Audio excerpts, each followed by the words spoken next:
Hello everyone! Today I want to talk about Tacticooler because, it doesn't feel like that long ago. One of my biggest complaints about this game has been the lack of cooler weapon variety and how much it was just almost entirely pencil. And I do believe that that has had a significant shakeup lately, so I'd like to go back and reevaluate every cooler weapon and see which are in a fine spot.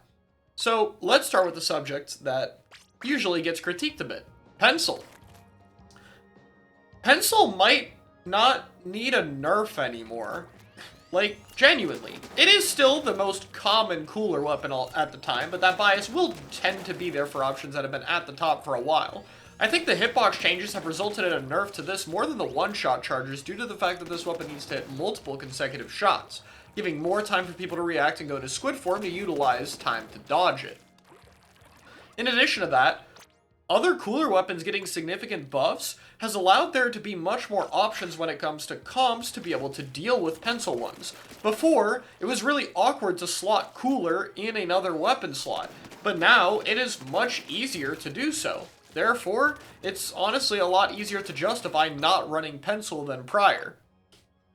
Now, maybe as time passes, pencil will still retain a little bit too much of a spotlight, but I honestly kind of doubt it. I don't think this weapon would really need much tweaks going forward, though I still wouldn't mind if its lethal range was slightly reduced in the same way I've talked about it prior matching Splat Charger.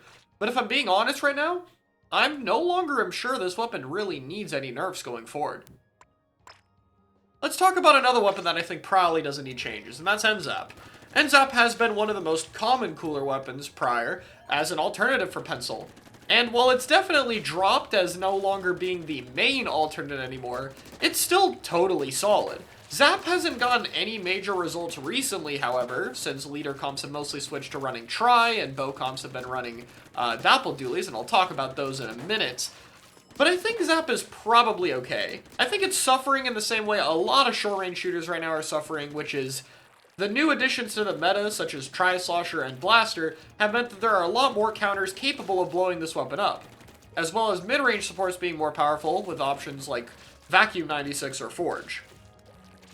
I think if options like Vac 96 get toned back and normal Blaster, gets adjusted since it's so crazy right now, NZAP will probably end up in just a fine spot.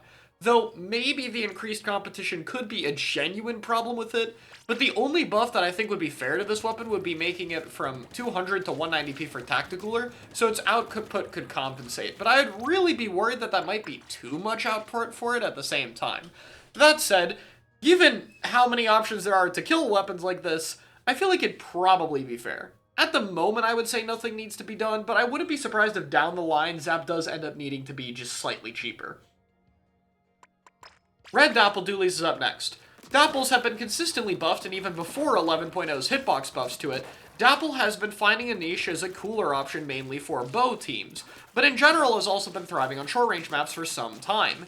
It's been a while, but Dapples are just so insane of a main weapon, and 170 is so unbelievably cheap for a cooler that this absolutely has its niches, as well as being by far the best beacon weapon right now.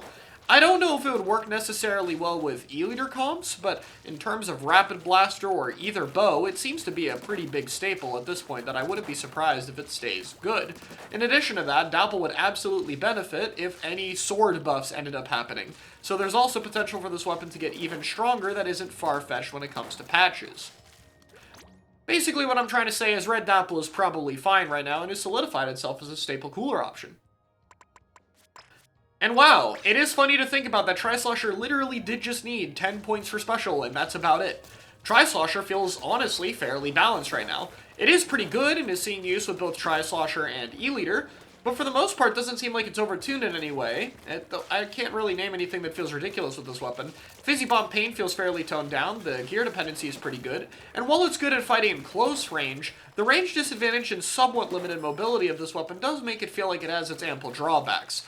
It really did just need to get cooler slightly faster, and results-wise is already keeping up since the buffs. I don't think there's much to say about it at this point.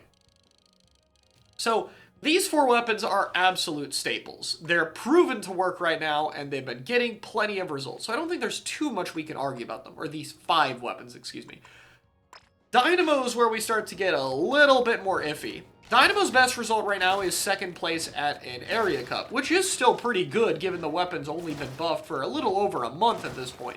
In addition to that, Dynamo Roller is just honestly seems to be in totally fine a spot. I don't think anyone's claiming it's top tier or anything, and it's a little bit overused in solo queue, so there's a chance it gets like plus 10 points for special or something. But unless if Dynamo gets like over-nerfed out of nowhere, I doubt it's really going to be anything other than a solid, viable cooler option.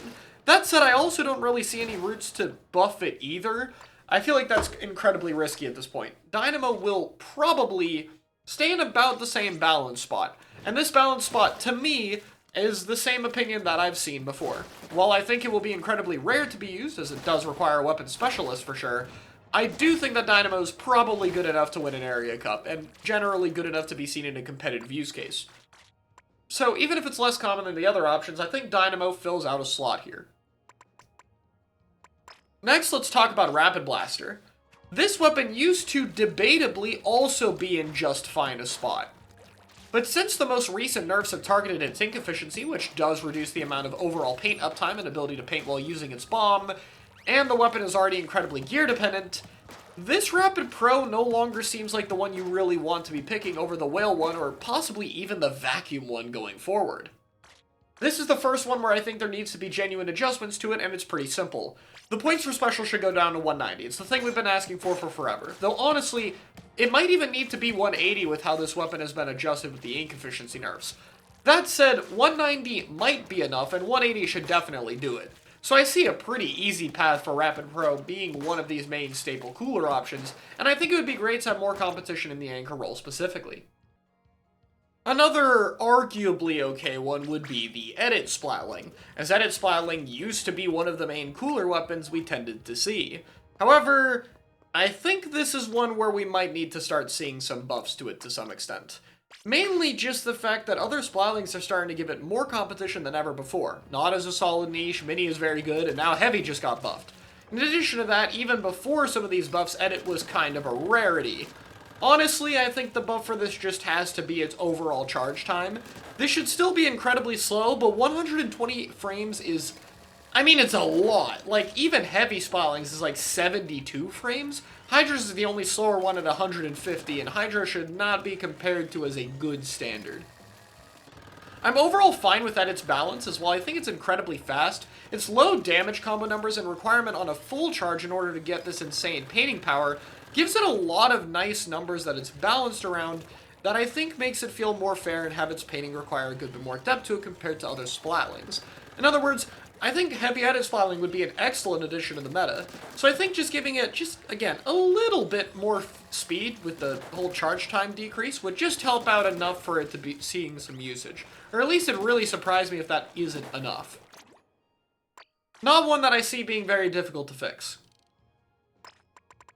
With that, we have our other two cooler options that are a little bit more difficult. Even Cooler 96 sees a little bit of use occasionally on shorter range maps, though it's at this point been phased out more by other weapons. It's really going to be tough for this weapon to see use though, and I don't know if I see this being fixed in the future. Its cooler output is already really good, so I don't see it being 180p by any reason. Any buffs to the main weapon are incredibly risky with how good Vacuum 96 is at the moment, so it's very tricky to see those without overtuning that weapon. And you can't really do much about this. Like I don't see a path forward for this weapon, really. This is honestly just one that might have to be relegated to the sidelines. I'm not really sure if this is a weapon we'll see a whole lot of use out of, or if there's really any way to change that. I think it might just be doomed to be overshadowed by the other kits. But even this weapon is, like, solid. If people picked it on an occasional map mode, it wouldn't terribly surprise me. I don't think it's a throw by any means. In fact, there's only one cooler weapon I think is a throw right now. And that's H3. It's kind of crazy to say, but this is the only cooler weapon in the entire game now to not have some degree of usefulness. Everything else sees at least a little bit of use from time to time, even at top-level tournaments, except this weapon. H3 is long overdue for significant buffs, and all of its weapon kits are suffering, not just this one. And so the path forward could be a whole number of different ways, but I don't think there's much for me to add for the scope of this video. H3 needs a buff. But with that being said, That means in terms of cooler weapons that are seeing consistent usage across tournaments, we have like 5 to 7 of them now, depending on your definition. On top of that, we have plenty of options for pretty much every single one here to see use with very minimal changes and buffs towards them. So yeah, cooler balance could definitely be better than it is now, but I think this is good enough to where it's not a problem for the game anymore. This is an issue that I think has been actually sufficiently fixed, and, you know, again, I'd like to see it get better, but it's not something I critique with it. And that's pretty important, because again, I felt like this was a big problem. Pencil being a necessity hindered a lot of backline options, and we're seeing more anchors again. And if Cooler's gonna be a staple special that you have to use in every comp, I've long since said that there has to be plenty of options to do so. So, hey, I'm glad to see this problem get fixed. And on top of that, it's far more weapons than Armor ever had throughout its time in Splatoon 2, so that's also pretty cool. Hopefully we'll see this problem, that's not really a problem anymore, get even better in the future, but as of now, good job! We have a good amount of viable cooler weapons in the game. Let's please keep it that way. Alright, thanks for watching.